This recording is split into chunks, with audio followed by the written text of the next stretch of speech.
Olá e bem-vindo à Consulta Aberta. Neste podcast falamos sobre temas de saúde de forma simples e descomplicada. Todas as semanas vou estar acompanhada de especialistas de diferentes áreas para falar sobre saúde, doença e mitos nos quais todos já acreditamos. Hoje temos um episódio especial pré-eleições, porque é bem provável que, como eu, a maioria dos nossos ouvintes se sinta perdido nas propostas de cada programa eleitoral. Convidei por isso o meu amigo Francisco Ana da Silva, médico e comentador na SIC Notícias, onde todas as segundas-feiras às 8h45 podem ouvir o Raio-X, uma análise semanal ao estado do SNS. Hoje está aqui para me ajudar a trocar por miúdos as propostas para o setor da saúde de cada partido político. SICNoticias.pt. As notícias na hora e os grandes temas que marcam a atualidade. Informação em primeiro lugar, no site e na app. Os programas, as reportagens, os espaços de opinião. Tudo em SICNoticias.pt. É um desafio, Francisco, obrigada por teres vindo e tentar obrigado. fazer isto. Eu antes queria fazer aqui um bocadinho um disclaimer, porque nós estamos a olhar para as propostas no setor da saúde, mas não podemos dissociar a saúde da economia, da habitação Totalmente. e da educação, não é? Sabemos que, na verdade, todos estes indicadores se cruzam e, a começar pela educação, especialmente, isto vai ter sempre impacto na saúde e, portanto, aqui estamos a olhar só para estas propostas, porque seria impossível fazer outra coisa, mas pronto, a ideia é abordar e olhar um bocadinho para isto. Outra coisa que eu queria dizer é que, antes de olharmos para as propostas políticas, queria quase fazer um glossário. Porquê? Porque fui ouvindo os debates políticos e nós temos vários temas recorrentes que toda a gente fala, mas que eu acho que a maioria das pessoas não sabe exatamente o que são. A começar por esta história das USFs, B, C, e enfim, todo este discurso à volta das USFs que eu acho que não é claro para toda a gente. Queres ajudar-me a explicar o que é isto das USFs de B e C e como é que funcionam? Muito bem, Margarida. Então, para quem nos ouve lá em casa e de uma linguagem descomplicada, vamos unidades de saúde familiar. Então, as unidades de saúde familiar são uma evolução daquilo que era a organização inicial dos centros de saúde. E, portanto, nós temos unidades de saúde familiar que basicamente foram as formas através das quais os centros de saúde foram divididos, ou por bairros, ou por freguesias, ou por regiões. Depois surgiram, então, as USFs. E temos tipo A, tipo B e tipo C.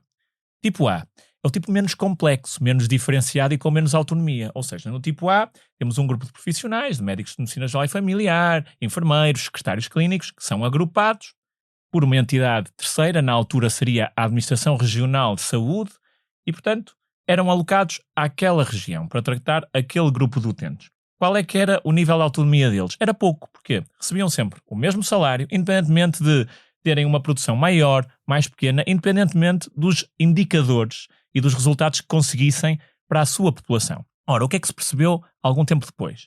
Que havia profissionais de saúde tinham vontade de ter mais autonomia e que se tivessem mais ferramentas para decidir como é que iam gerir os seus utentes, como é que iam alocar o seu tempo, talvez fizessem mais e melhor. E, portanto, criou-se o modelo das unidades de saúde familiar tipo B, ou seja, em que aqui já são grupos de profissionais de saúde, falamos de enfermeiros, falamos de secretários clínicos, falamos de médicos, que então dizem assim, olha, nós somos uma boa equipa. Vamos aqui criar um grupo e vamos propor-nos a nós darmos resposta a um grupo da população. Portanto, nós contratualizamos diretamente com o Estado e dizemos assim, nós vamos dar resposta, por exemplo, a 25 mil utentes. E para isso, cada utente vale X. E nós comprometemos a fazer isto. Garantir que os utentes contam controlados para a sua diabetes, que têm prevenção. Os diabéticos vão uma vez por ano ou duas vezes por ano ao centro de saúde. E depois recebem este pagamento diretamente do Estado de acordo com os objetivos que atingem, se conseguirem manter os seus doentes todos controlados e etc. E depois dividem esse orçamento por si de acordo com esses incentivos que existem. Porquê é que isto é bom? Porque não é independente de fazerem mais ou menos. Quanto mais eles fizerem, quanto mais próximos dos seus objetivos eles se localizarem, se os ultrapassarem, mais remuneração receberão. Isto é muito bom, porquê? Porque incentiva as pessoas a quererem trabalhar mais e a quererem tratar mais os seus doentes. Como em tudo tem algumas limitações, não é? Às vezes eu penso, há ali indicadores, por exemplo, isto funciona muito com indicadores muito específicos, por exemplo, ter os hipertensos com uma tensão arterial X ou Y. E há aqui coisas que às vezes fogem um bocadinho do controle do médico, não é? Portanto, eu posso aconselhar e fazer o meu trabalho da melhor maneira que eu puder, mas há doentes que não vão seguir indicações ou que não vão querer fazer aquelas alterações. Por isso, não é? Margarida, é que idealmente estes indicadores têm de ser revistos regularmente. E, aliás, há um dos programas eleitorais que propõe isto, ou seja, Quando nós temos, então, estas equipas que estão sempre a atingir 100% dos indicadores, isto não é bom sinal. É sinal que os indicadores não são suficientemente desafiantes e, portanto, os próprios indicadores devem ser revistos de uma forma regular e nem sempre são, não é? E depois temos as unidades de saúde familiar do tipo C. Estas são uma grande inovação, porque já estavam previstas na lei, mas nunca tinham sido regulamentadas, postas no terreno. E este governo da AD, que liderou a saúde no passado ano, então propôs a trazê-las para o terreno. O que é que são estas unidades de saúde familiar tipo C? Basicamente são geridas por entidades privadas. Vou fazer aqui um resumo muito simplista, mas para as pessoas tentarem perceber. É igual a nós entregarmos um centro de saúde a uma clínica privada. E, portanto, esta clínica tem níveis de resposta àquele grupo de utentes e tem de os assegurar. Quais é que são alguns problemas que são indicados também pelos profissionais de saúde? Provavelmente, esta clínica não vai ter de garantir que é sempre o mesmo médico de família que segue toda a família, não vai ter de garantir uma série de coisas que nós vemos como positivas nos outros modelos das unidades de saúde familiar A e B. Porquê? Porque isto, basicamente, o que se pretende é dar uma resposta, mesmo que ela não seja totalmente equiparável à resposta do público. Um exemplo, enquanto que no público, e quando digo público, digo as USFs tipo A e tipo B, nós temos de ter todos os médicos de família com uma dedicação plena, pelo menos 40 horas dedicados ao seu centro de saúde. Aqui eu posso ter um médico de família que está 5 horas, outro que está 10, outro que está 20. Torna tudo também um bocadinho mais imprevisível e mais... Exatamente. Ou uma manta de retalhos, também há quem diga. Mas também tem muito mais autonomia, o que por um lado também pode ser bom. Uma das coisas boas, eu trabalho no SFB e uma das coisas boas que eu noto é que, apesar de tudo, temos alguma autonomia para gerir a nossa equipa, os nossos utentes, perceber se precisamos de mais consultas de diabetes ou não, como é que queremos fazer o horário, e essa autonomia também eu acho que nos dá alguma liberdade. E há sítios que já usam, que já têm estas USFs tipo C implementadas e sabemos como é que isso tem funcionado. O governo abriu o concurso para 20 destas USFs tipo C. Praticamente todos ficaram desertos. Os números a que eu tive acesso, e provavelmente haverá já números melhores, foram que apenas houve 6 candidaturas. Porque isto acaba por, financeiramente, também não ser extremamente interessante mesmo para o setor privado. O que prova que, de facto, isto é um serviço que é essencial, mas que não é assim tão barato como se possa pensar. E também uma questão, Margarida, que eu deixo aqui no ar, que é: qual é que é o caminho? É desistir do modelo das USFs tipo B, que eu acho que ainda tinha um caminho a percorrer como tu... E que está a funcionar e ainda há muitas... E eu acho que permite que os profissionais tenham remunerações boas. É preciso dizer aqui que os médicos de medicina geral e familiar integrados nestas unidades de saúde familiar tipo B já têm salários muitas vezes superiores aos médicos hospitalares, que é uma coisa que depois também cria desigualdades. Temos de estar a falar dos 3.000, 3.500 líquidos. Isto é no base. Mínimo. No mínimo. Sim, estou a dizer no mínimo. Há muitos a ganharem muito mais. É um bom ordenado, sim. Exatamente. Depois outro tema que se fala muito nestes debates e que se ouve são as PPPs ou parcerias público-privadas, que nós falamos quase como se fosse uma novidade, mas na verdade o SNS já funciona com parcerias público-privadas desde há décadas. Desde há décadas, não é? O que é que são isto, as parcerias público-privadas, e há evidência, funcionam? É uma coisa que faz sentido? Devia ser tudo público, tudo privado? Explica-nos um bocadinho. Bem, desmistificar aqui algumas questões que muitas vezes até há alguns partidos que tentam lançar alguma informação que eu acho que não é totalmente correta. O SNS já trabalha inerentemente em parceria pública ou privada em muitas das suas dimensões. Por exemplo, serviços de limpeza dos hospitais. Não são os próprios hospitais. Segurança. Os próprios medicamentos são comprados a privados. Portanto, não é estranho que cerca do orçamento de 17 mil milhões de euros atual do SNS, cerca de 8 mil milhões de euros sejam alocados ao privado, porque o privado é um fornecedor de serviços e de produtos. Portanto, isto já é prova de que o SNS não funciona sem o setor privado e social. Não funciona, não existe, é impossível. Agora, quando nós falamos de parcerias público-privadas no âmbito da gestão das unidades de saúde, eu, nas minhas aulas de gestão na faculdade, costumo explicar que há pelo menos 2 grandes tipos de parcerias público-privadas. São as parcerias público-privadas de construção. Ou seja, imaginemos que o Estado quer construir um grande hospital. Por exemplo, agora o novo hospital de Todos os Santos. Estava eu no primeiro ano da faculdade quando já ouvia falar desse Mas hospital. O custo desta infraestrutura, Margarida, para teres noção, é de mais de 500 milhões de euros. O que é que se chega à conclusão? O Estado não tem dinheiro para pagar isto a pronto. Então faz uma parceria pública ou privada, ou seja, pede a um operador privado para vir adiantar o dinheiro e depois nós vamos pagando aos poucos. É uma parceria pública ou privada de construção. Ok. Depois, normalmente o que é que aconteceu historicamente? A par destas parcerias público-privadas de construção dos novos hospitais, falamos do Hospital de Braga, do Hospital de Vila Franca de Xira, continuava-se com uma parceria público-privada de gestão. Ou seja, ok, eram os mesmos senhores que construíam um hospital que depois iam gerir os cuidados de saúde. E aqui também tínhamos estas velhas PPPs, ainda temos a PPP do Hospital de Cascais. Ora, o Hospital de Lourdes, acho que também... E do Hospital de Lourdes já deixou de ser, o Beatriz Ângelo deixou de ser há pouco tempo. E portanto, aqui eu dizer o quê? Que parcerias público-privadas não são sinónimo de privatização do SNS, não. O SNS, os edifícios, os profissionais continuam a ser públicos. Simplesmente nós alocamos a gestão daquela entidade a uma entidade privada que, por ser privada, não tem as amarras da gestão pública. Porque essa também é a dúvida que é. Então, mas porque é que, eu acho que é aquilo que assusta muitas pessoas quando falamos em privatização, que é, então, mas estamos a investir no privado em vez de investir no público, ou seja, estamos a... Porque, por exemplo, o que acontece muito nos centros de saúde, nós de repente estamos lá está, a ganhar 10 euros a hora e de repente temos ao lado pessoas que são contratadas por uma empresa privada, médicos ou o que for, secretários clínicos, enfermeiros, e que estão a receber 4 vezes aquilo que a pessoa no público está a receber. E depois pensamos, então calma, em vez de fixar médicos e ok, se calhar pagar um bocadinho mais para fixar os profissionais de saúde, estamos a pagar 3 vezes mais a um privado. Mas tu aí escolheste bem um exemplo, porque aí é um bom exemplo do que é que são as limitações da gestão pública, que depois nos fazem muitas vezes depender de serviços do privado até mais caros do que se fosse tudo uma parceria pública ou privada. O exemplo que tu deste. Por lei, um administrador de um hospital público não pode pagar o que lhe apetece a um médico. Não pode, por lei. Porque há tabelas. Porquê? Porque, de certa forma, os médicos são funcionários públicos, como os professores e como os funcionários das finanças. Não são tratados de forma muito diferente. Sim. E, portanto, por lei, estes gestores públicos não o podem fazer. Dirás, então porque é que não se cria um enquadramento legal específico para a gestão das unidades de saúde? Uma boa questão. Mas aqui o problema seria que tu terias provavelmente todos os sindicatos de todos os funcionários públicos a dizer se os médicos têm, e eu também quero para os polícias, e também quero para os professores. Isso até faria algum sentido, porque realmente os professores têm, eu acredito que os professores têm tanto impacto na saúde de uma criança quase como os médicos. Margarida, eu concordo totalmente contigo, até porque eu sou filho de 2 professores, mas aqui só explicar-te porque é que normalmente não é fácil. Agora, o que é que acontece numa parceria pública ou privada? Provavelmente as parcerias público ou privadas não precisam assim tanto de tarefeiros, sabes porquê?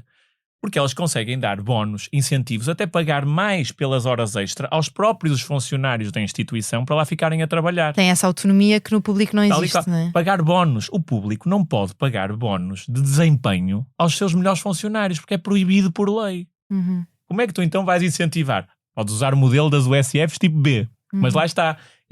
São modelos de dar mais autonomia às equipas dentro do setor público. Mas, no geral, para contratar um profissional demora tempo, porque tu tens de fazer um concurso público e tens de fazer bater às capelinhas todas. Mas é que é essa burocracia toda que é um bocadinho assustadora, porque é isso, ok, todos dizem que queremos contratar mais nutricionistas, queremos contratar mais psicólogos, mais dentistas, sabemos que isso é importante, mas depois nunca dá, porque há esta burocracia toda de tem de se abrir concurso, depois o concurso demora 6 meses.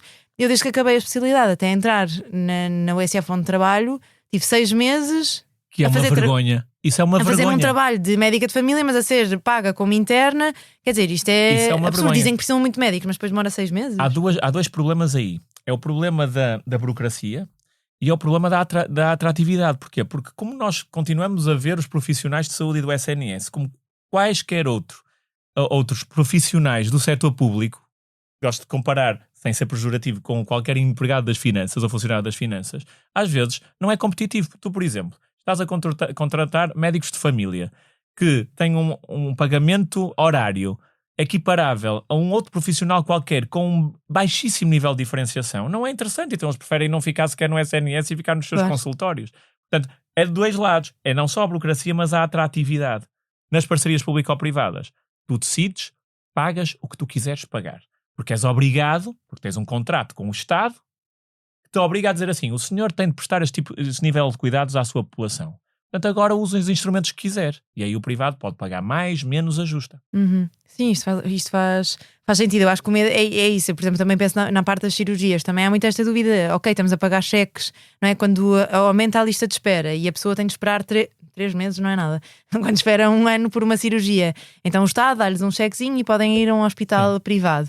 Bem, mas primeiro, raramente é da zona em que está. Mas depois aí eu também pergunto, ok, mas então, lá está, porque é que não estamos a investir? Mas é por estas burocracias todas, não é? Porque é que não estamos a fixar os cirurgiões? Porque é que não estamos a fazer com que as pessoas queiram ficar no SNS a operar, e não é? isso leva-nos também a algumas propostas que diferenciam uma ala mais esquerda de uma ala mais direita dos partidos que estão agora candidatos às eleições. E eu acho que com isto já respondeste um bocadinho aqui. O terceiro tema que eu acho que também é recorrente em todos os debates é isto, das mais contratações, não é? Todos falam em fixar médicos de família para toda a gente. E eu ouvi o debate do Pedro Nuno Santos contra sim, na verdade é contra o Luís Montenegro, e a jornalista perguntava muito, mas para quando médicos de família para todos os portugueses, e para quando? E na verdade, primeiro, isto não é muito realista, não é? Isto eu acho que não é uma coisa, qualquer partido que prometa isto até ao final de 2025, eu acho que está a ser irrealista, não é? É impossível. É impossível. E depois também aconteceu-me há pouco tempo na consulta, queria passar uma ecografia à tiroide. E pronto, o nosso centro de saúde tem médicos para todos os utentes, funciona muito bem, mas de repente essa ecografia demora 9 meses a ser feita. É como as ecografias obstétricas, não é? Portanto, não é só ter os médicos, é preciso ter os recursos para os médicos conseguirem trabalhar, não é? Estás a contratar músicos para uma orquestra, mas depois dizem, olha, investimos muito nos músicos, mas não conseguimos comprar os instrumentos. Portanto, é um bocadinho também por esta burocracia toda e falta de autonomia. No fundo, falta de autonomia de contratação, não é? Aqui há duas coisas, Margarida. A primeira coisa é que, de facto, a evidência mostra que nós temos bons cuidados de saúde primários, impacta diretamente aquilo que é a saúde global da população, em termos de prevenção e de gestão da doença crónica, que é um dos grandes problemas que nós temos no SNS, que depois vai entupir as urgências. Já lá chegaremos. E o que gera mais despesa e mais impacto socioeconómico. Portanto, a segunda questão é, nós, de facto, continuamos a ter portugueses que querem ter médico de família. Eu não estou a dizer que sejam todos aqueles 1.700.000, mas continuamos a ter portugueses que querem ter médico de família e que não têm. E, portanto, é uma responsabilidade do Estado, pelo menos por justiça, tentar, porque está na lei das bases de saúde, não é? Tentar garantir o acesso a esse médico de família. Agora, há dois caminhos de o fazer, ou até haverá mais, mas hoje em dia, nestes programas eleitorais, há pelo menos dois aqui ou três muito claros. Um deles é, vamos então tentar formar mais médicos de família, mas vamos ter de os agarrar todos, temos de os motivar, não podemos demorar 6 meses a contratá-los. Os concursos têm de ser ágeis, no dia a seguir a fazerem um exame de especialidade, têm de ter um contrato, porque senão fogem todos para o privado que lhes oferece aquilo de mão beijada. Mas isso depende de quem? Pronto, já lá irei. Segundo modelo, ok, não acreditamos nisto, não acreditamos que podemos ser ágeis, as pessoas de quem isso depende esperem não ter essa responsabilidade, então vamos fazer USFs do tipo C, entregamos aos privados. Mas os que vão para os privados também podiam vir para o público para os USFs tipo B, ok? É mais penso rápido. Pronto, e o terceiro modelo é, ok, nós vamos assumir que não vale a pena mais tentarmos resolver este problema da burocracia no Estado, então vamos dar a estas pessoas cheques para irem ao privado a qualquer hospital. Sendo que o nível de serviço não é o mesmo, tu sabes, enquanto médica de família, que o facto de estares envolvida numa equipa, estares envolvida numa unidade local de saúde, faz toda a diferença do que ser uma coisa meio avulso. E é isso, e conheceres os teus doentes, teres a equipa que conhece, é isso, teres algum seguimento a longo prazo, saberes, e teres a disponibilidade de saber. Eu neste momento, eu marco as consultas aos meus utentes sem medo de, mas ele vai ter de pagar a consulta, portanto, há uma liberdade que eu acho que não há num privado. Então dizer-te aqui o que é que dizes de quem é que é a responsabilidade. A responsabilidade, idealmente, ou pelo menos há 2 anos, recaía sobre a direção executiva do SNS.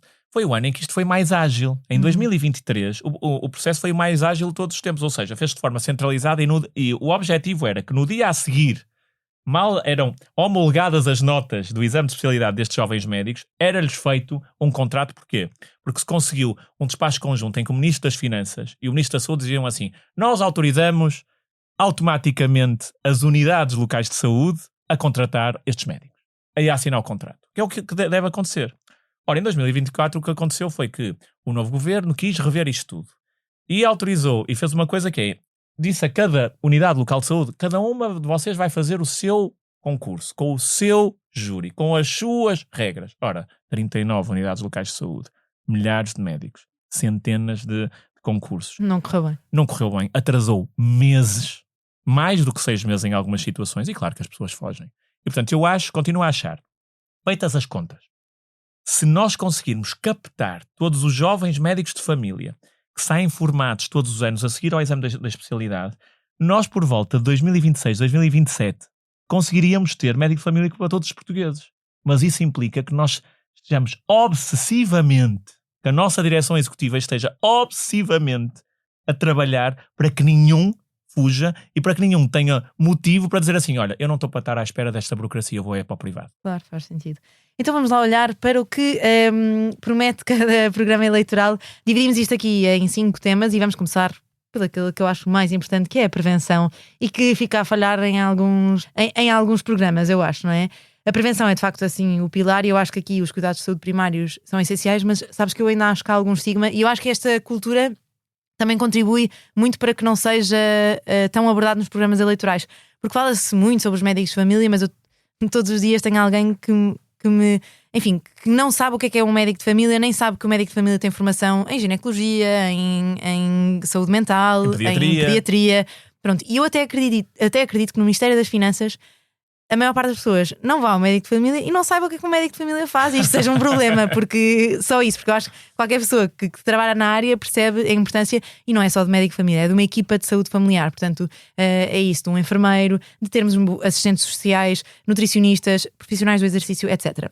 Mas então vamos lá aqui olhar para o que é que cada partido propõe. Queres começar? Começamos aqui. Sim, eu Margarida, aqui também só fazer aqui um aviso à navegação. Nós não vamos poder ser exaustivos a dizer tudo o que todos propõem. Vamos tentar fazer aqui os highlights daquilo que são as medidas mais interessantes daqueles... E até porque para isso eu deixo os programas eleitorais na descrição deste episódio e cada pessoa pode ler. Pronto, aqui eu acho que vamos começar pelos partidos mais centrais no arco da governação, pelo PS e o PSD. Eu diria que o PSD fala, de facto, no seu programa eleitoral da parte da prevenção, dedica-lhe aqui um excerto. O que é que eu acho que será a partida mais interessante? É o compromisso de criar uma linha de financiamento dedicada aos programas de promoção da saúde e prevenção da doença. Porquê? Até agora, como é que isto acontecia, Margarida? O financiamento destes programas da Direção-Geral da Saúde, o Programa Prioritário para a Promoção da Alimentação Saudável, o Programa Prioritário para a Promoção da Atividade Física, dependiam das verbas que resultavam dos jogos sociais. As pessoas que... Da Santa Casa... Exatamente. Ou seja, se houvesse muitos jogos sociais, havia muitas verbas. Se ninguém jogar, não há verbas. E, portanto, isto é uma coisa que é claramente estrutural. E que é um problema é uma doença, não é? O vício do jogo, portanto... Basicamente o dinheiro que eles ganhavam dependia do vício da população. Tal okay. E tal. E, portanto, faz todo sentido. Portanto, isto eu acho que é uma boa medida, ou seja, isto deixa de estar dependente de uma coisa que é um absurdo atualmente até do ponto de vista da saúde, e passa a haver uma linha de financiamento dedicada no orçamento de Estado, ok? Dá também mais estabilidade à própria Direção-Geral da Saúde para planear os seus orçamentos e fazer a sua estratégia. Outra medida, eu acho que o programa do Partido Socialista aqui é um bocadinho mais arrojado, porque... E fala um bocadinho mais na promoção de saúde e prevenção da doença, não é? E aqui fala aqui temas que normalmente até são mais controversos, por assim dizer. Então aqui só... Muito bem. Então o programa do Partido Socialista faz aqui tem uma forma diferente também de dizer o mesmo que o programa da AD dizia há pouco, que é alocar às atividades da promoção da saúde e prevenção da doença 2% das verbas do Orçamento de Estado 2026 para a saúde e anualmente crescer isto em 1%. Isto é um bom objetivo, talvez até seja demasiado realista ou pouco ambicioso. Porquê? Porque a média dos países da OCDE já é de 3% da alocação do orçamento da saúde para estas áreas da promoção da saúde e prevenção da doença. Portanto, nós já estamos a começar só nos 2%. Mas pronto, há esta preocupação para chegar aos 5%, que eu considero que era onde nós devíamos já estar. E que é um bocadinho mais concreta do que só dizer vamos apostar na prevenção, não é? Pronto, onde é que eu acho que aqui também, Margarida, o programa do Partido Socialista é um bocadinho mais arrojado. Há um tema que eu acho que tem a ver na alimentação, que todos sabemos, que é o compromisso de implementar um sistema único de rotulagem simplificada em todos os alimentos distribuídos nas grandes superfícies e nos retalhistas em Portugal. Recomendado pela Direção-Geral da Saúde. Aqui há vários modelos, há o do semáforo ou há o do Nutri-Score, mas acho que isto é uma coisa boa. Porquê? Porque isto tinha sido uma indicação, um despacho que tinha ficado feito e decidido quando o governo do Partido Socialista largou o Ministério da Saúde. Mas o que é que o governo da AD fez quando chegou ao Ministério? Revogou este despacho e remeteu isto. Revogou, portanto, cancelou E remeteu isto para o Ministério das Pescas e da Agricultura, que disse assim: não, nós não percebemos nada disso, porque isso nem está certo e nem as pessoas nem confundem as pessoas. Eu acho que isto, do ponto de vista da saúde, remeter isto para o Ministério da Agricultura e das Pescas, um instrumento que é um instrumento para ajudar as pessoas a fazerem escolhas mais saudáveis e que já está implementado em tantos países, e perguntar às pessoas: quem vai ao supermercado e tem 2 produtos da mesma gama e tem Nutri-Score, é facílimo decidir. Vai decidir aquele que tem a cor melhor. Mas tu não achas? É porque eu aí, por acaso, acho que cada vez mais, ou seja, e a Rita Sá Machado até falava disto e eu concordei bastante, que é, também nos falta um bocadinho políticas de saúde pública que protejam o consumidor, porque a certa altura tu também já sabes aquilo que é bom ou que é mau, mas escolhes porque estás cansado, porque não tens tempo, e portanto até que ponto é que isto não tem de começar também um bocadinho na base, ou seja, termos nas escolas programas em que há promoção de literacia, termos leis de marketing de alimentos hiperprocessados e cheios de açúcar, por exemplo, não é? As fórmulas e uma data de alimentos que são hiperprocessados para crianças, até que ponto é que o marketing não devia ser muito menos invasivo nesse aspecto? E aí não sei se há algum partido que fala. Eu só queria terminar agora no PS, que eu não quero focar-me só no PS, porque há outros bastante bons nesta área. Mas aqui fala-se de assegurar equipas e programas coerentes e consistentes que visem determinantes de saúde, nomeadamente tabaco, álcool, alimentação saudável e atividade física. Okay. E é importante dizer que esta é a única referência que eu vejo nos partidos ao álcool. Ok, sim. Pronto. E aqui, apesar de não estar explicitamente escrito que são precisas medidas mais musculadas de combate ao consumo excessivo de álcool, porque os portugueses consomem mais álcool, deixem-me só recordar a todos aqui, de acordo com dados da OMS não muito antigos, os portugueses consomem mais unidades de álcool do que os russos. É uma coisa chocante. E não tem só impacto na doença do fígado, não é? Tem impacto no risco de cancro. Está no mesmo nível do que o tabaco e continuamos a olhar para o álcool como se fosse quase cultural e inofensivo. E aliás, continua na roda dos alimentos, que é absurdo e escandaloso, não é? Como é que isto se recomenda quando sabemos que tem imenso impacto? Mas aqui a indústria tem um enorme peso e ainda há uma grande influência. Aliás, acho que foi na Estónia que houve um ministro que aplicou uma regra que era a da unidade, como é que se chama? Preço mínimo. Minimum Unit Pricing, que é o preço mínimo por unidade de álcool. Exatamente, que é uma medida que funciona e no fundo o que dizemos é um determinado produto de álcool não pode custar menos do que isto.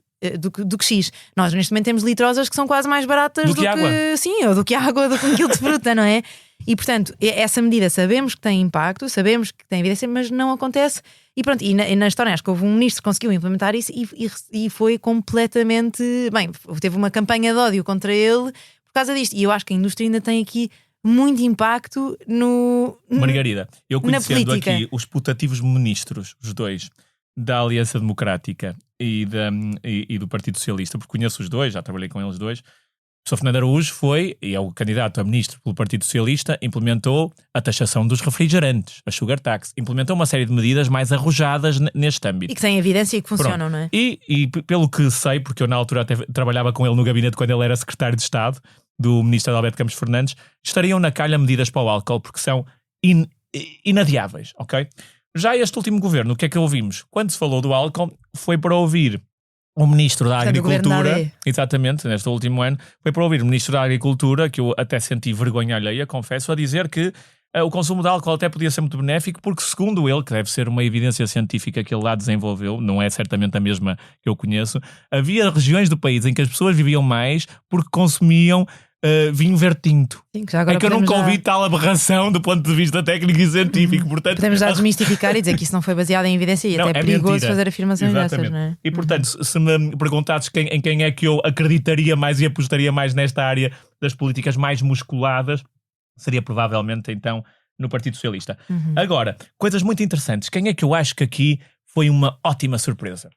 Então, aqui o PAN tem medidas bastante interessantes na área também da promoção da saúde e da prevenção da doença.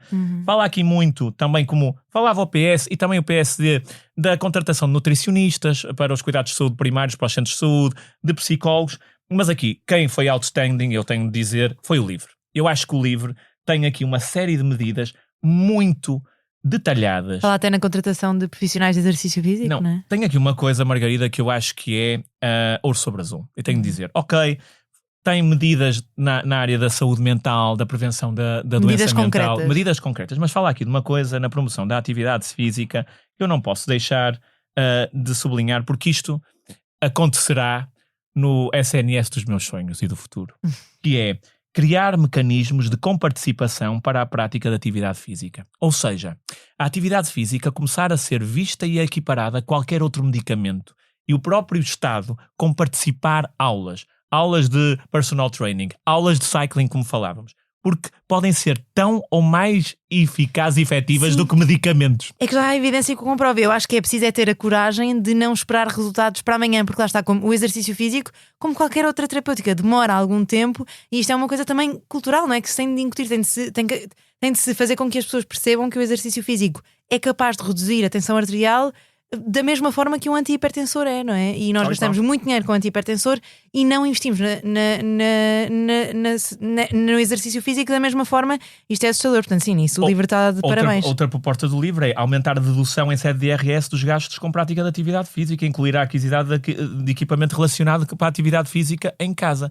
Isto é vanguardista, é muito bem feito, e aqui os parabéns ao livro, porque quem escreveu este programa eleitoral, com algumas raras exceções, por exemplo, que eu não concordo todo, nem do ponto de vista técnico, nem do outro, por exemplo, com a legalização da cannabis, porque enquanto profissional de saúde eu não posso ser de acordo, porque a evidência científica mostra que isso é uma das coisas, sim, que também me afasta um bocadinho mais e nós até falávamos disto. Eu acho que nestas questões tão concretas, tipo legalização de cannabis, até eutanásia, outros temas muito concretos, até que ponto é que faz sentido que seja o partido político a dar a sua opinião, enfim, baseado nas suas crenças, e até que ponto é que não devíamos ter uma comissão técnica que, vai avaliar a legalização do cannabis e vai olhar para todos os países, vai olhar para a evidência, vai falar com profissionais de saúde, peritos no tema, ou seja, pessoas que trabalham com toxicodependentes, pessoas que trabalham com o cannabis na sua parte boa, portanto controlador, por exemplo, em casos oncológicos, como na sua parte má, na parte da dependência, com psiquiatras, e juntar-se e sentar-se com eles e dizer, ok, isto é uma coisa que faz sentido ou não é?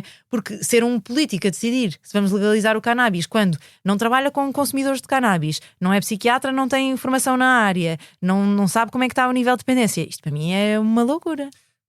Margarida, aqui entramos num campo das liberdades individuais.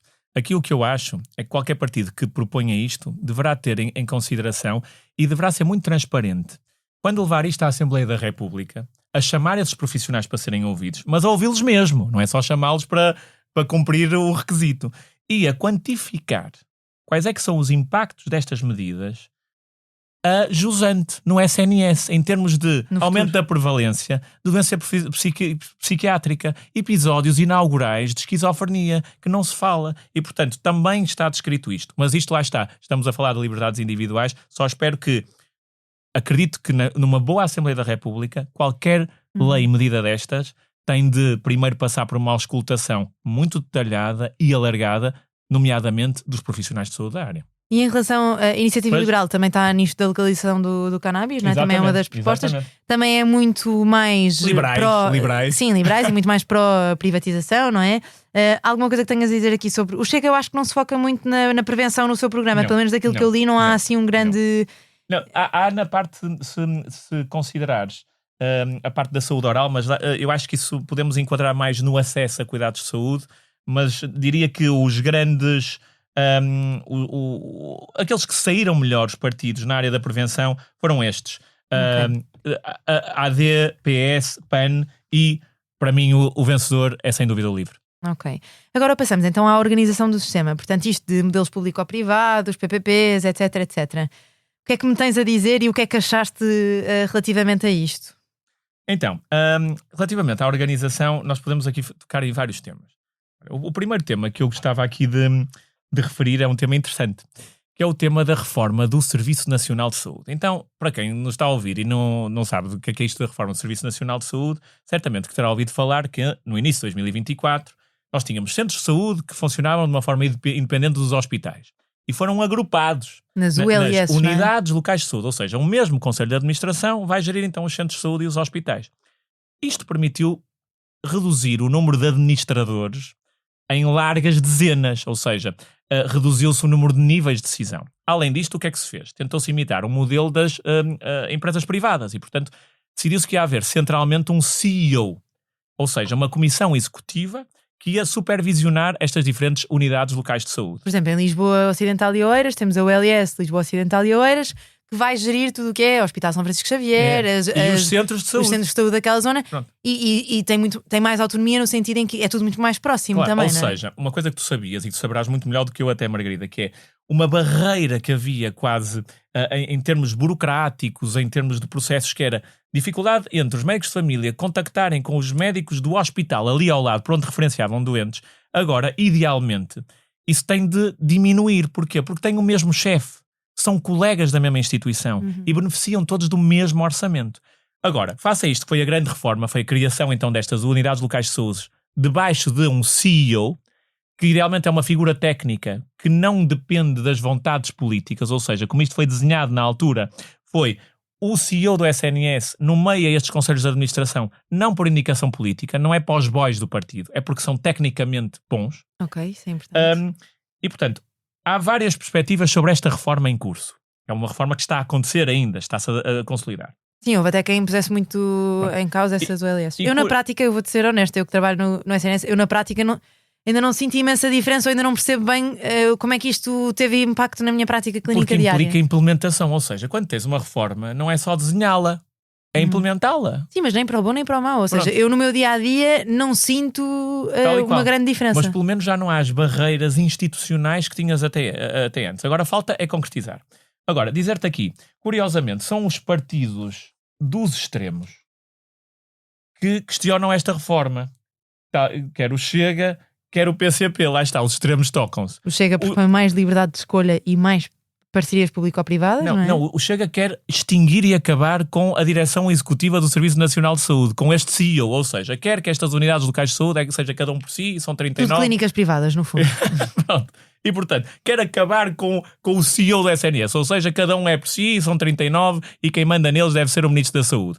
Que eu acho que, se olhamos para qualquer empresa privada de grande dimensão, isto é a receita para o desastre. Quais são os riscos? Pronto, os quais riscos quais seriam os benefícios, não é? Qual é aqui a base para isto? A base de existir um CEO é ver alguém que de cima garanta que as unidades locais de saúde funcionam em rede, que o SNS funciona em rede. Por exemplo, quando uma urgência fecha, as outras ao lado têm de estar abertas e têm de compensar.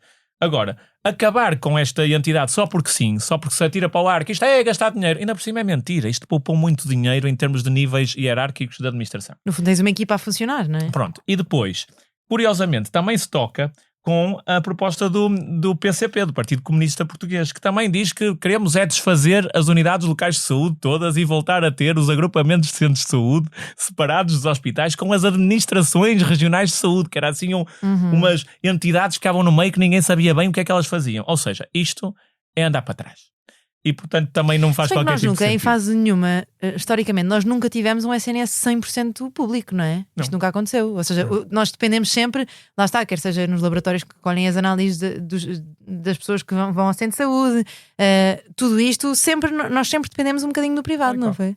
E, portanto, Margarida, é verdade, e dizer aqui que, relativamente à reforma do SNS, estes dois, um quer acabar com o CEO do SNS, o outro quer acabar com a reforma, e eu acho que a reforma ainda começou em 2024. Isto é uma reforma que precisa de ser implementada, gerida para dar frutos. Isto se andamos sempre a dar um passo para a frente e 3 para trás, não saímos do sítio. Mas o livro fala numa coisa que é avaliar, ou seja, ir avaliando o impacto que as medidas têm. Portanto, não sermos estáticos, não é? Porque isto também é um problema em política, que é, não, dissemos que íamos fazer isto, agora vamos ficar assim. E tem de haver alguma flexibilidade, porque se estamos a ver que alguma coisa não está a funcionar, não é? Garantindo que lhe demos o tempo e que implementamos como deve de ser, também temos de ter a flexibilidade para dizer, ok, isto não está a funcionar assim, vamos pensar noutra estratégia. E o livro fala nisso o livro também, mais uma vez, quase auditorias, não é? De sim, evento. O livro, mais uma vez, bem, e dizer aqui, eu posso dizer isto, provavelmente vou ser politicamente incorreto, eu nunca votei livre, portanto, mas estou aqui a elogiar o programa do livro, e aqui o livro, mais uma vez, bem, diz que mais importante do que estar a repensar tudo é vamos acompanhar, vamos avaliar e vamos melhorar a reforma que está em curso. E que isto é essencial, não é? Porque a política baseada na evidência também é um bocadinho isto. Ok, e é o que se faz com qualquer tratamento, não é? Eu tenho um doente à frente, eu vou instituir um tratamento e eu vou ver como é que está a correr e depois vou mudar. Eu digo isto a todos os meus doentes, eu não dou um antihipertensor e digo, olha, agora isto é para sempre. Isso é absurdo, nós temos de ir vendo e revendo. Vamos voltar então aqui aos dois do arco da governação, PS e AD. Então, o PS aqui o que diz é que, naturalmente, esta reforma das ULS foi começada pelo PS e, nomeadamente, pelo candidato a ministro do Partido Socialista, não é? Mas o que é que diz o PS? É que quer aprofundar esta reforma e garantir que, então, o processo de nomeação de todos os conselhos de administração deixa de ser político. Ou seja, no início, quando foi criada a direção executiva, ele não era político. Esta competência foi delegada no diretor executivo. Ou seja, isto não era Pois, porque agora a direção executiva depende do partido que está... Pronto. O que aconteceu foi que, quando o governo da AD entrou em funções, decidiu retirar esta competência da direção executiva, que é um órgão técnico, para voltar a ser a Ministra da Saúde ela própria a fazer as nomeações. Ora, isto acaba, inevitavelmente, por resvalar na repolitização dos conselhos de administração. E tem-se visto que têm sido, até que mais ultimamente, até de uma forma mais silenciosa, substituídos paulatinamente, muitas vezes sem justificação, e na sua larguíssima maioria por militantes do PSD ou do CDS. Há ali logo um viés na escolha, não é? Portanto, acho que aqui o compromisso do Partido Socialista é voltar a garantir que isto é uma nomeação técnica. Portanto, a direção executiva não ter amarras ideológicas. Exatamente. E seria uma coisa que também duraria aos 4 anos do mandato ou uma coisa mais prolongada? Porque aí se calhar faria sentido, tendo em conta que em saúde tudo o que é, por estar na prevenção também demora mais tempo, não faria sentido prolongar durante mais algum tempo? Margarida, a minha visão para um CEO de uma holding do SNS que gere todas as unidades locais de saúde é que isto devia ser como o governador do Banco de Portugal. Devia ser um órgão que está acima dos interesses políticos e que não depende dos ciclos políticos. Tive muita pena, de facto. Mas é em evidência mais do que crenças políticas. Tive muita pena, de facto, que o professor Fernando Araújo não tivesse continuado à frente da direção executiva, porque eu acho que era um técnico relevante e que podia ter continuado a fazer um bom trabalho, mas de acordo com a avaliação que ele próprio fez, não tinha condições para fazer. Olha, Bloco de Esquerda, não estamos a dizer assim grande coisa, mas há alguma medida que queiras destacar nestas duas áreas? Eu acho que o Bloco de Esquerda acaba por se evidenciar mais nas medidas da valorização dos profissionais de saúde, valorização da resposta pública, mais aumento pública. De ordenados, a falar nos horários e tudo mais, não é? Não, e uma coisa que é aqui podemos falar do Bloco de Esquerda, que é, também tem a ver com a organização, que é mais uma vez aquilo que falávamos no início da conversa, Margarida, parcerias público-privadas. Isto é a organização do SNS. Em termos de organização, nós vamos no espectro político. Então, nós temos Chega, que é a favor das parcerias público-privadas, ou seja, retomar aquelas que já existiam e alargar o modelo. Depois nós temos a Iniciativa Liberal, que aqui eu acho que não só são a favor de retomar as parcerias público-privadas que existiam no passado. Estou a falar de Braga, que foi descontinuado. Estou a falar de Vila Franca de Xira, que foi descontinuado. Estou a falar de Louros, que foi descontinuado. E, portanto, retomar estas parcerias público-privadas e alargar a outras, ok? Depois temos a AD, que também já anunciou até antes das eleições 5 novas parcerias público-privadas. E depois chegamos ao Partido Socialista, que apesar de deixar isso omisso no programa eleitoral, nós já ouvimos dois tipos de declarações.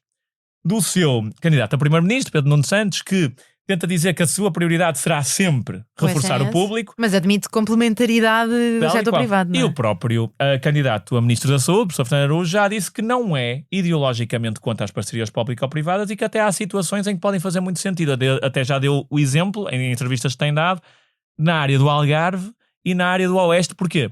Porque o Oeste, em particular, vai ter de construir um novo hospital e seria uma daquelas parcerias público-privadas que começaria por ser de construção e depois seria de gestão.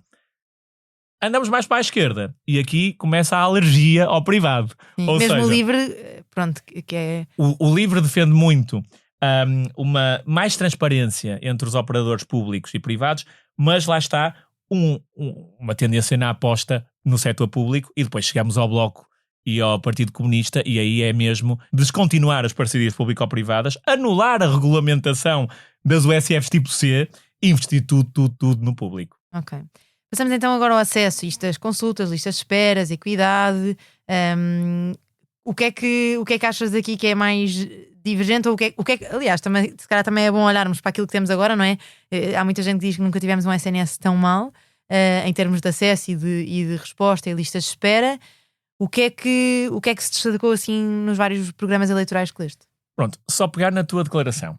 Nunca tivemos um SNS tão mau. Foi o que eu li, Nunca tivemos um SNS tão mau em termos de listas de espera. Pronto, dizer assim, nós nunca tivemos que eu sou grande defensora do SNS. Sim, nós nunca tivemos um Serviço Nacional de Saúde que fizesse tantas cirurgias, que desse tantas consultas e que tratasse tanta gente como temos agora. Eu até li isto na FNAM, portanto, isto é o ver o copo meio cheio ou o copo meio vazio. E eu acho que é preciso dizer a toda a gente que nos ouve que se olharem pela janela para outros países, o nosso SNS, apesar de todas as dificuldades que tem, é muito bom. Até posso dizer, em termos de acesso e de listas de espera, muito melhor que o inglês agora, que se debate com os mesmos desafios. Agora, o facto de nós produzirmos mais, fazermos mais cirurgias, fazermos mais consultas, não quer dizer que as listas de espera sejam mais pequenas. Porquê? Porque nós temos mais doentes a precisar. E é isso, deixa-me só dizer esta coisa que é, há muito esta imagem da torneira que está aberta e nós estamos com o esfregona a lavar o chão. E portanto, apesar de nós termos mais médicos, as pessoas estão cada vez mais doentes porque nós temos cada vez mais doença crónica, doença de coração, doença de vasos, portanto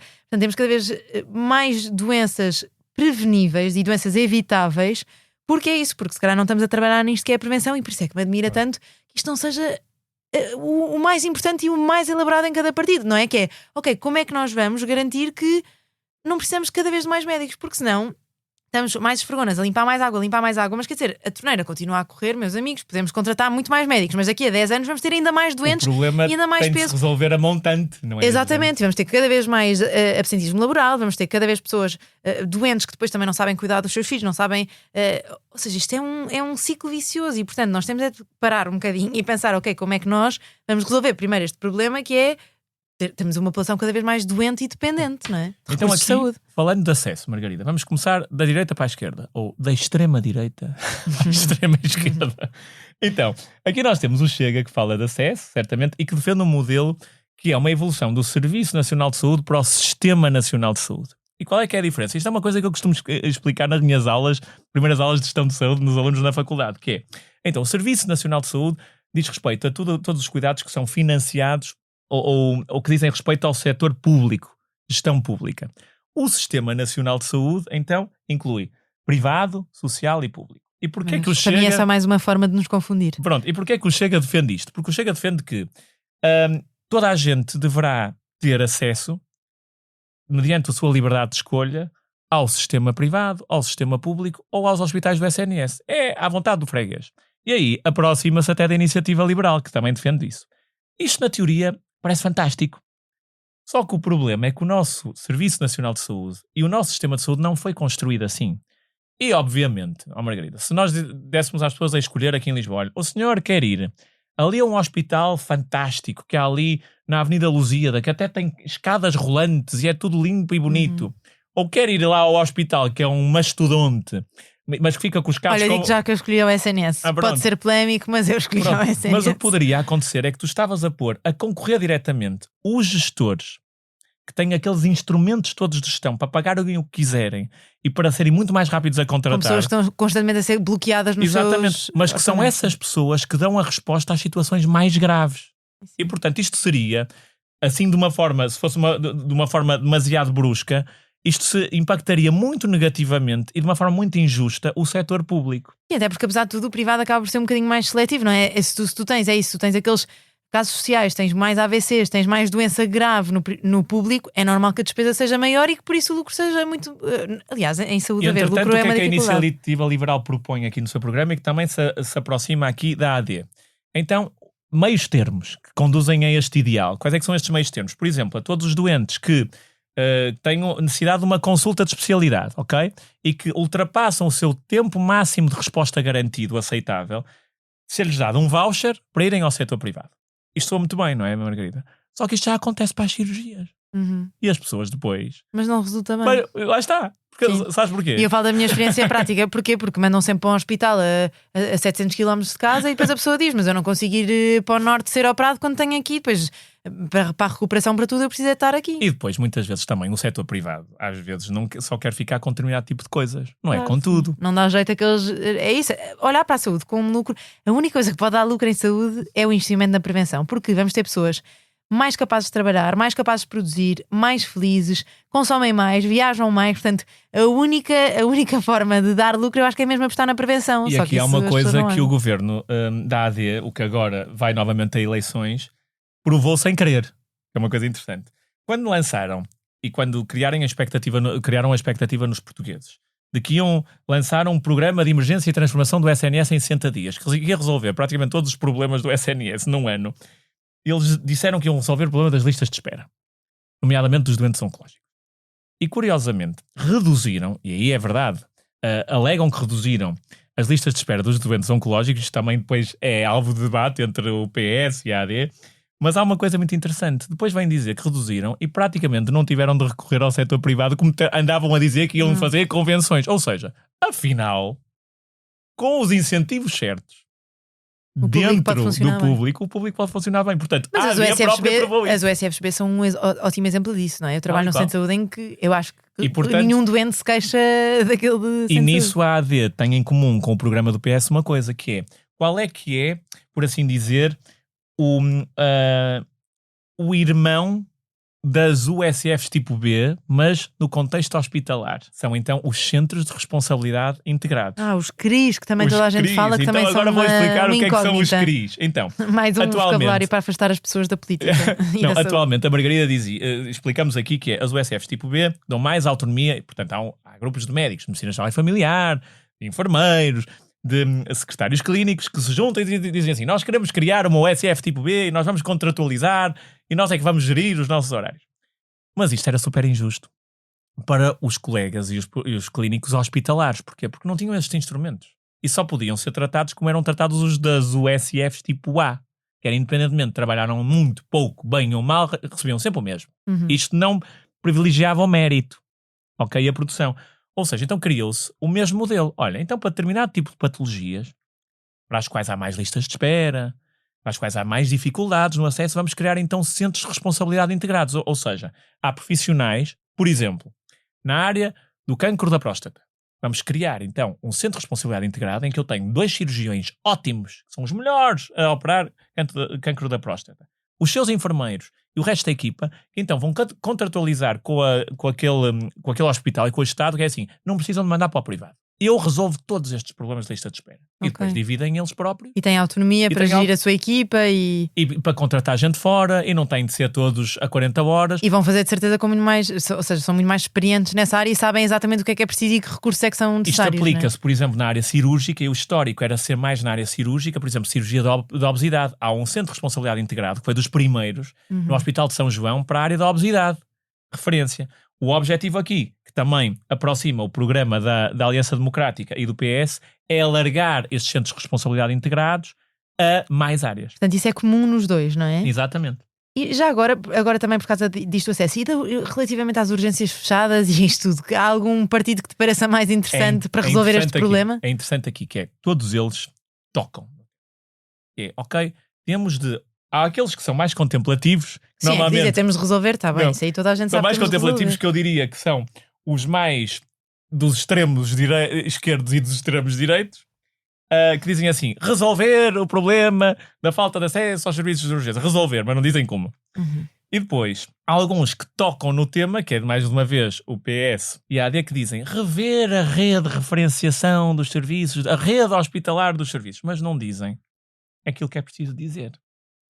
Como é que isto se faz e como é que isto se faz? Isto implica dizer uma coisa que eleitoralmente é muito pouco popular. Que é, por exemplo, fechar maternidades. Fundir serviços. Fundir maternidades. Por exemplo, na Península de Setúbal, nós temos 3 maternidades que estão intermitentemente abertas, umas e outras. Nunca se sabe o que é que vai estar aberto e fechado. E às vezes há dias em que não está nada aberto. E, portanto, o que faz mais sentido, do ponto de vista técnico, é então concentrar aquelas equipas estão todas aos pinguinhos naquelas 3 maternidades, numa só, e ela está sempre aberta. Sim, mas, Francisco, eu também consigo perceber como médica, se tu estás a trabalhar num hospital, de repente estão-te a mandar uma vez por semana para um hospital que é a 50 km do sítio onde tu moras. Mas eu vou-te explicar uma coisa, tem que ter algum incentivo financeiro também, porque senão mas isso consegue-se com incentivos financeiros, e isso tem de ser feito com incentivos financeiros, mas isto não é uma inovação no país. Isto é o modelo das urgências metropolitanas. Isto é um modelo que foi testado no Norte, em que eu, em vez de ter 2 serviços de pediatria na zona do Porto, tenho um serviço de pediatria, uma urgência de pediatria concentrada todas as noites, num só sítio. Eu estou a pensar no centro, nós temos um bocadinho isso com o atendimento complementar, que é aos sábados, por exemplo, os centros de saúde habituais estão fechados, mas nós temos uma equipa que roda e que vai para um centro de saúde e que garante o atendimento àquela região.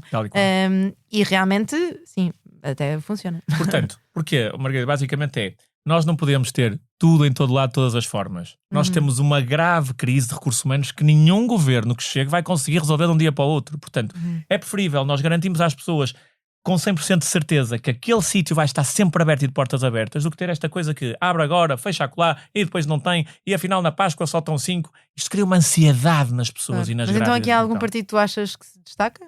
Não, eu acho porque no fundo aqui a mim parece-me que dizem todos que é acesso universal e gratuito, rever... Ninguém se quer comprometer com o que é preciso fazer. Não. Agora, certamente que eu acho que os mais bem posicionados para resolver o problema são aqueles que têm mais experiência de gestão do SNS, e aqui a AD, que pelo menos já leva um ano disto, e espero que já tenha aprendido o suficiente para poder tomar as medidas pouco populares, que há quem diga que só ainda não as tomou porque vai haver eleições autárquicas e porque os autarcas não gostam de ver serviços fechar junto das suas cidades, e também o PS, que tinha começado a fazê-lo com o professor Fernando Araújo e que não teve tempo de fazer mais. Portanto, aí são os dois mais bem posicionados. Mas aí é que é importante também informar a população, porque é isso, porque uma população informada também vai perceber melhor que estas coisas são graduais, que é preciso tempo e não vai estar revoltada e a odiar tudo e todos cada vez que se faz alguma alteração. Mas aqui eu também tenho de fazer um elogio ao programa eleitoral da Aliança Democrática, que é, ao contrário do programa eleitoral de há um ano atrás, em que dizia que iam resolver todos os problemas do mundo, iam resolver o problema dos serviços de urgência com este plano de emergência e transformação do SNS, agora já são muito mais humildes. Já não vão resolver tudo muito rápido, já são mais comedidos. Eu acho que isso é bom porque não cria falsas expectativas. Por seu lado, o Partido Socialista já se compromete com a diminuição destas listas de espera, mas de uma forma mais paulatina, 25% ao ano. Já não é tudo de uma vez só. Mais realista.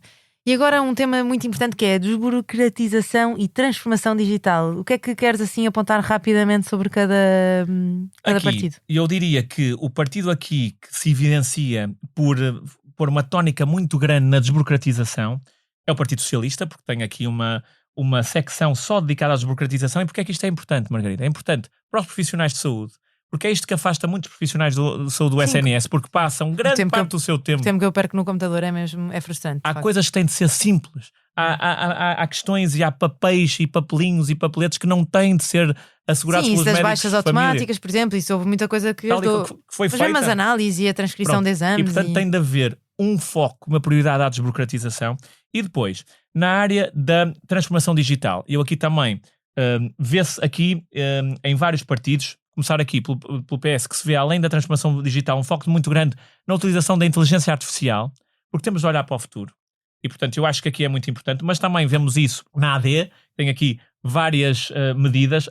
Não vejo que nenhuma delas seja completamente disruptiva. Eles falam no cidadão digital em saúde, não é? Pronto, mas isso todos dizem que é o registro único. Mas isso também já está cada vez mais implementado. E portanto, acho que aí estes dois, mas depois também temos certamente o PAN fala disso, a Iniciativa Liberal fala disso, o LIVRE fala disso. Portanto, eu acho que isso é uma coisa incontornável, mas da parte da desburocratização com esta palavra assim, para utentes e para profissionais de saúde, eu acho que o PS se destaca mais um bocadinho. E o Bloco de Esquerda e o PCP são um bocadinho mais cautelosos, defendem melhorias tecnológicas, mas sem substituir a relação humana, e eu acho que isso evidentemente é importante, mas eu acho que diminuir as burocracias até nos vai ajudar a ter mais tempo para olhar para os doentes. Margarida, eu acho que é importante nós percebermos uma coisa. A inteligência artificial, a tecnologia serve para ajudar as pessoas a serem mais eficientes. Agora, nós não podemos ser estáticos a dizer assim, eu não vou implementar aqui modelos porque eu tenho medo que isso permita despedir pessoas. Não, eu não tenho gente que chegue. Não há modelos que cheguem para tornar os médicos de família atualmente eficientes o suficiente. No mundo ideal, o médico de família não tem de estar a escrever num diário clínico porque há um dictafone e há um sistema com inteligência artificial que é acessível, e o PS fala disto no programa, por exemplo, que é para poder produzir notas e para permitir às pessoas que não estejam preocupadas em escrever e que estejam a olhar para o utente. Faz sentido. Vamos aqui então ao último ponto, que aqui eu até recomendo um resumo da FNAM que olha para todas as propostas de cada partido político no que diz respeito ao incentivo e retenção de profissionais e também outras medidas, mas é muito específico para os médicos, mas pronto, para quem é médico e quer saber, recomendo.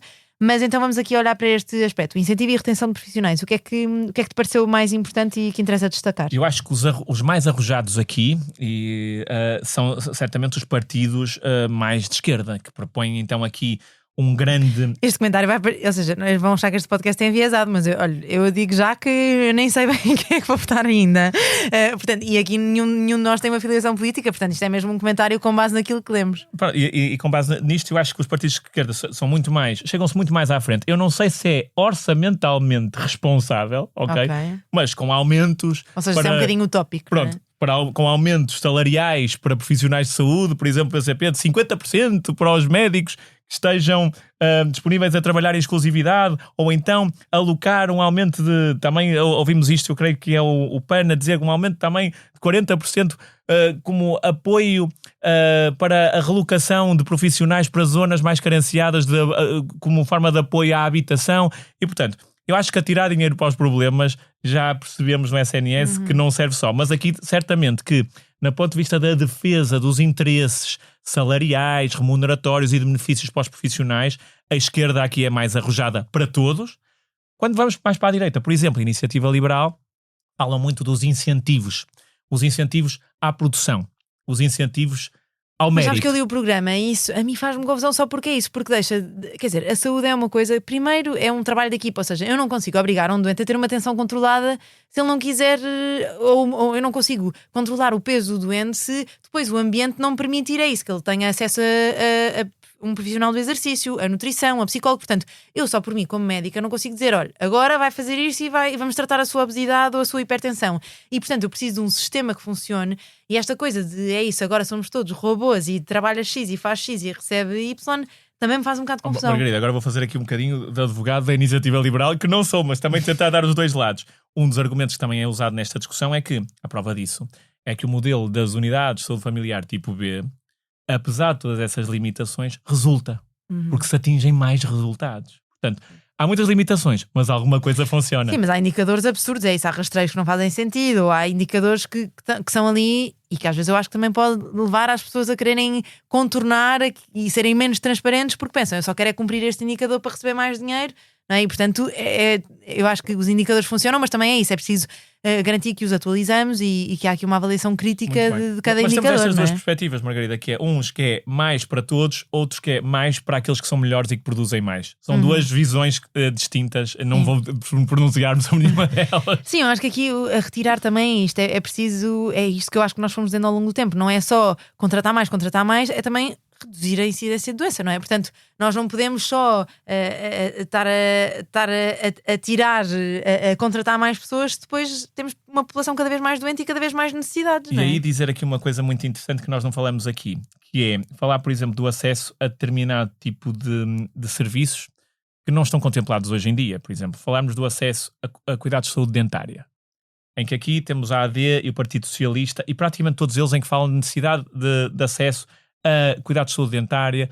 Agora, uns vão muito pelo cheque dentista, pela associação aos consultórios privados. O cheque dentista é uma brincadeira. Depois não tens sítio nenhum em Lisboa. Eu trabalho em Lisboa, o cheque dentista é uma brincadeira, porque tu não consegues ter uma pessoa que vá a um dentista e consiga usar o seu cheque dentista. E depois, aquela entidade recebe 2 euros por uma consulta, claro que não tem motivação nenhuma para continuar a fazer os serviços. O que é que nós vemos aqui na AD e no Partido Socialista? Mentira. Margarida, Estou revoltada. No Partido Socialista é concretizar aquilo que foram os investimentos do Plano de Resiliência e Recuperação para a criação de consultórios de medicina dentária nos centros de saúde do SNS, com contratação de médicos dentistas. Só que é isso, se lhes vais pagar 700 euros líquidos, eles não vão querer ficar lá, não é? Mas aí eu acho que o PS tem uma solução e dá aqui, que é a criação da carreira de médico dentista no SNS.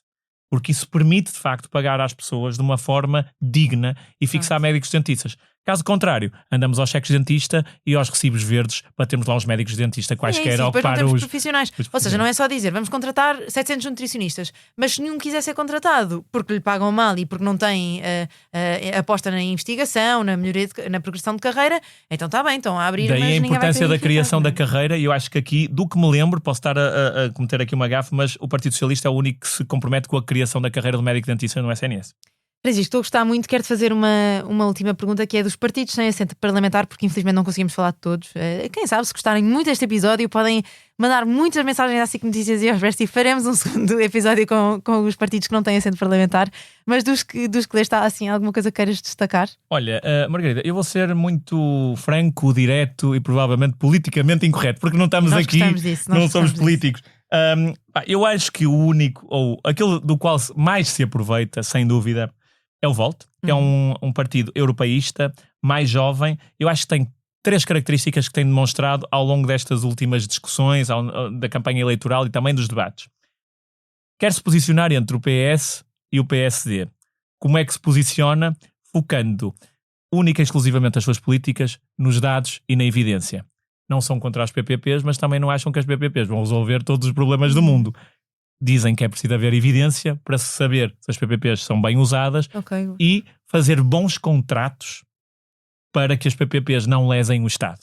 Pois outra coisa muito interessante, um grande ímpeto na parte da digitalização e da inteligência artificial. É um partido jovem, vê-se logo. É virado para o futuro e que sei que pode não dizer muito a muitos profissionais, mas às vezes o que falta, nós estamos a falar grandes tratamentos, às vezes o que falta é o pão com manteiga. É um computador que funciona num centro de saúde. E portanto, isto é uma sensibilidade que este partido, apesar de pequeno e de não ter assento na Assembleia, demonstra. E finalmente, uma ideia arrojada, que eu ainda não sei bem se concordo totalmente, mas é interessante e inovadora, e nós precisamos de inovação na Assembleia da República, que é esta sugestão que eles fazem, que a todos os médicos tarefeiros que não têm especialidade, criar uma via verde para terem acesso às especialidades médicas das quais nós temos mais carência, sem precisar de fazer o exame de acesso. Por exemplo, medicina interna.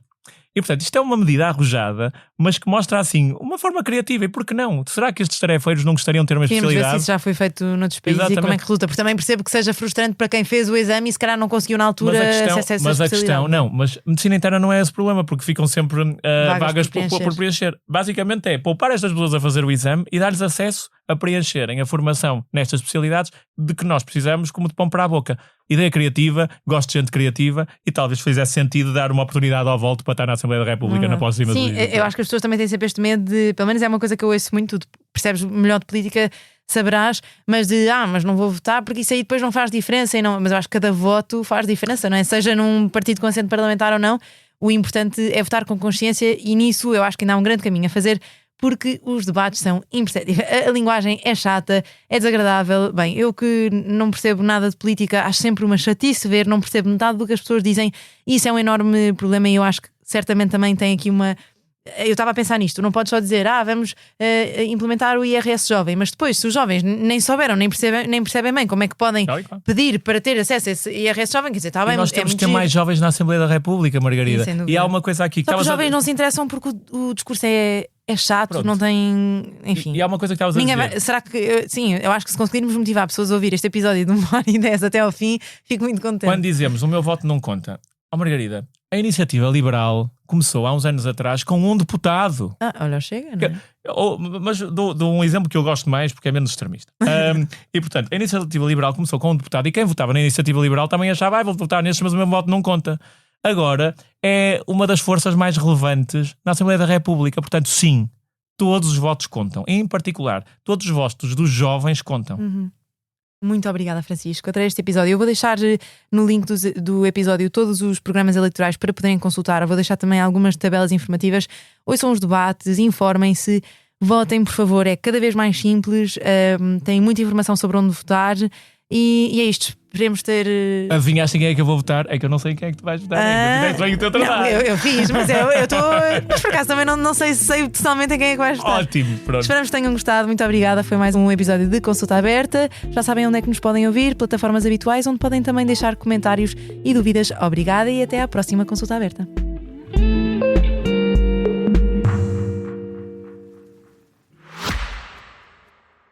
SICNoticias.pt. As notícias na hora e os grandes temas que marcam a atualidade. Informação em primeiro lugar, no site e na app. Os programas, as reportagens, os espaços de opinião. Tudo em SICNoticias.pt.